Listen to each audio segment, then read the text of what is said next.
Hey guys, it's TEW2016 here and welcome to another edition of TNA Making an Impact. Apologies for the little delay on this episode. It was all typed out, well not typed out, I was put together last night on the Monday, but unfortunately I was just absolutely shattered after work and had no energy to record. But today we feel a bit more upbeat. Today we've got a bit of energy about us, a bit of power of positivity, and we can crack on with a 17 segment show here, really showcasing where we're looking to go on the road to lockdown, where basically in the course of the next month. So, as always, I'll explain the show as we go along, and I hope you enjoy it. A new episode of TNA Making an Impact. So we have 6,345 in attendance at the Wicomico Civic Centre, and we start off the show with EC3 in the ring. He is protesting that he will not leave the ring until he gets his way. Basically, EC3 is just complaining, saying he wants a title shot and he will do anything to get a title shot. He just demands this and he is not leaving the ring until he gets his way, and that's a very solid B plus 89. The segment deserved better announcing, and it got the show off to a strong start. It got the crowd hotter. No skill improvements for the worker there. The only negative was the poor announcing. We start the show off with a match that had decent wrestling and didn't have much heat, and it was our Hennis defeating Phoenix and 8:23 by pinfall with an Asai moonsault. Our Hennis makes defence number 1 of the X Division Championship, so a good opening defence there. C-54. Phoenix with the in-ring performance of 47. Our Hennis with a 54. So a good opening segment there, a good opening matchup. Obviously, we've managed to get rid of EC3, and he's demanding his opportunity. We'll see how that unfolds as the night goes on. So basically, we end up backstage with the 50% owner of the company, Brandy Reynolds, and she has decided, EC3, you want your matchup, you're going to get it tonight. If you can defeat Chris Jericho, then you will get that championship opportunity. If you do not win that matchup, do you know what? You're gone from TNA. So a C64 there, Jericho versus EC3, and that is going to be your main event this evening.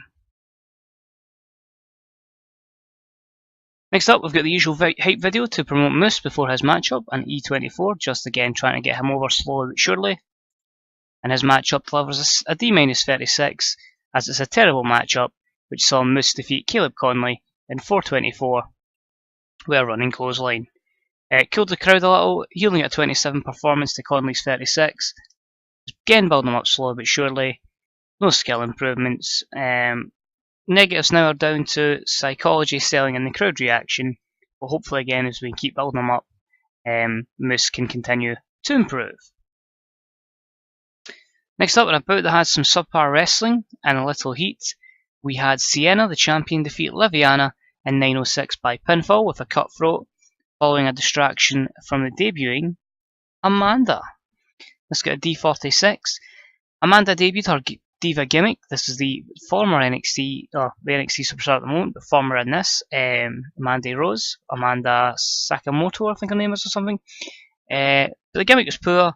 Liviana with a 35 and Sienna with a 48. It's a young knockouts division we've got, the one that can only keep getting better, but the champ retains, well she doesn't retain, champ wins in this matchup, non-title, and she improves in performance skills. A few negatives there, both ladies holding back, Sienna's chemistry, overall a good win. And after the matchup, just a little formed alliance, the two of them have a laugh, and it is of course Sienna and Amanda. Amanda is getting better at her gimmick with a D45 rating. Next up, the Miracle Mike Bennett is on colour commentary for this next matchup. He comes down to the ring, to join Lenny Leonard and Mike Tenay, and that's a C-59. And this matchup is where Brian Cage defeats Mandrews in a poor match in 5:45 by pinfall with a pump handle facebuster.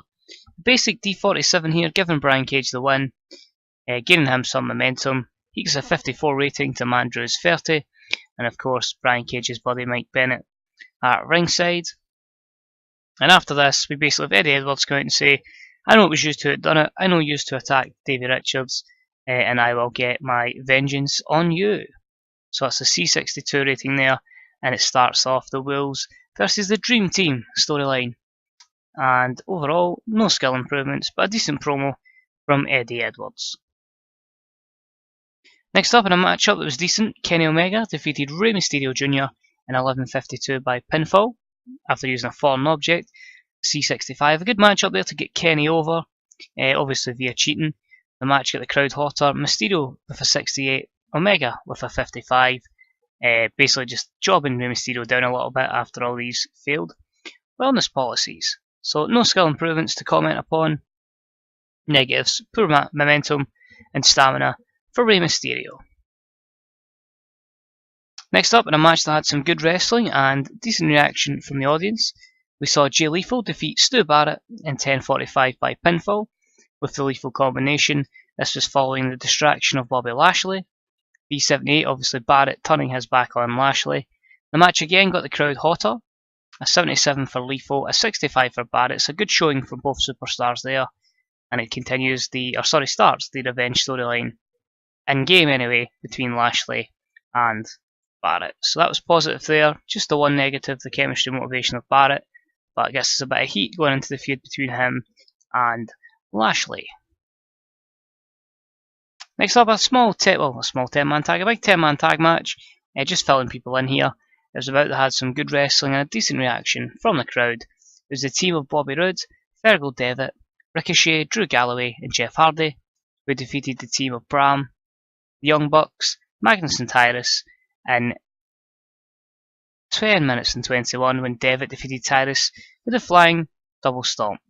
In terms of in-ring rock, Devitt was far ahead of everyone else with his 85 performance. A B80 overall for the matchup. Tyrus is getting better at his gimmick.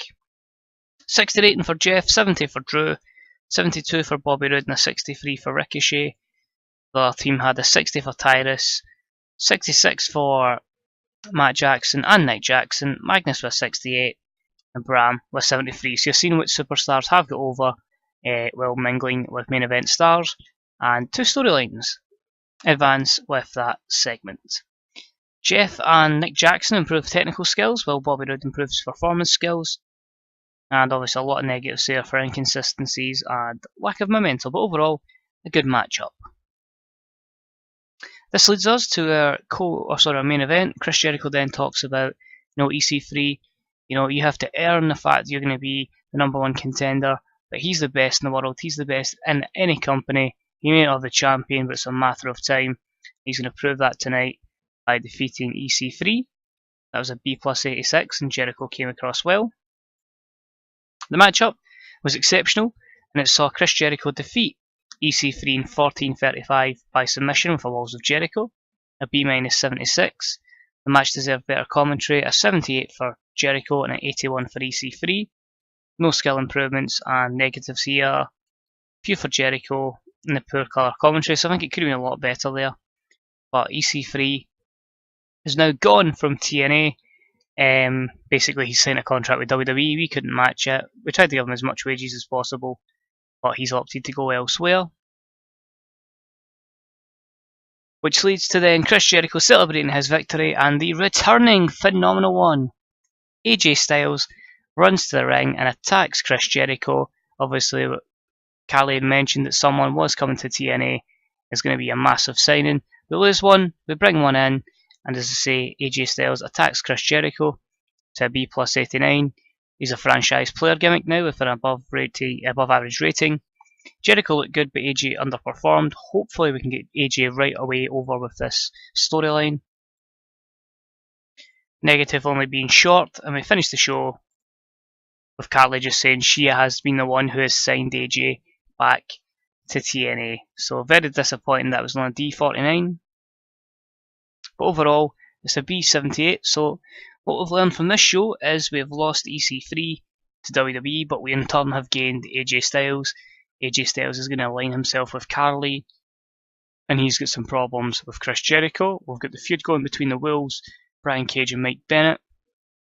Stu Barrett and Bobby Lashley have got issues. We're continuing to build up the Knockouts division.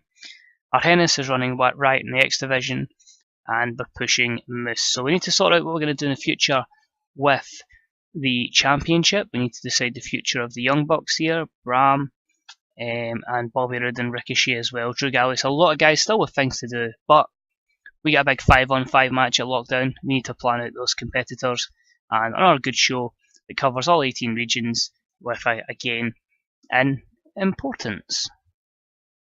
So kick back to the main menu. Michael Hayes is going to get a new contract extension. New Japan have signed Karistiko. I believe that's how it's pronounced. TNA was struck well with the show, so that's good to see there. A lot of new deals for Global Force Wrestling. That's good for them. Io Shirai has joined Rena.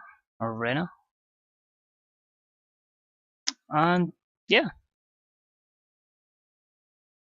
Jeremy Borash has relocated in the Mid-South.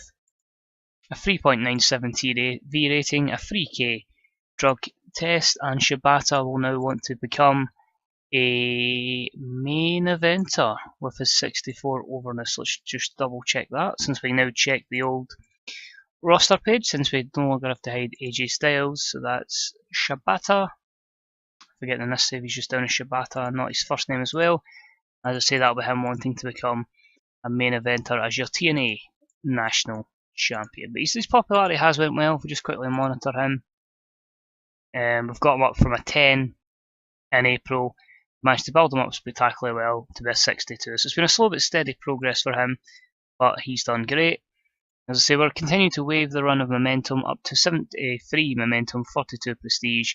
Again, just need to keep building up our financial resources, and hopefully, we can target these to hopefully soon be all over 60, and then we can make that run of importance to get to 65 and international. But at the moment we have 1, 2, 3, 4, 5, 6 that are 60-ish.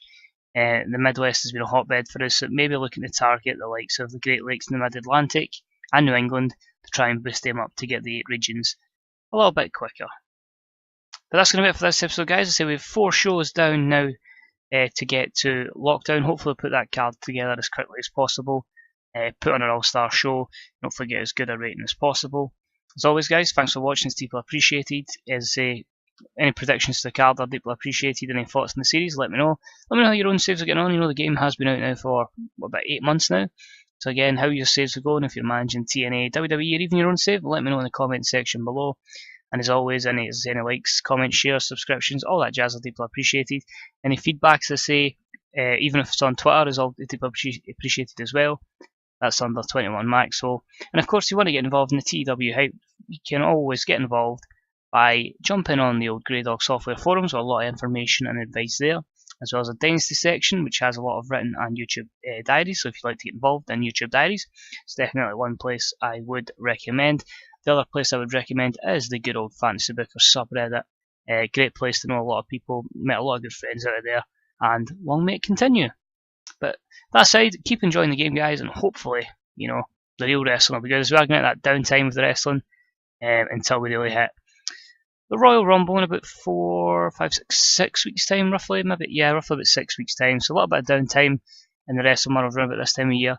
But as soon as we pass Roadblock, should be fine for a couple of poor shows, and then kicking it up on that road to Rumble, and then the WrestleMania, when I start to cry and remember I'm never going to go to WrestleMania again, and last year was just the greatest experience ever. So as always, thanks for watching, guys. See you real soon. Bye bye.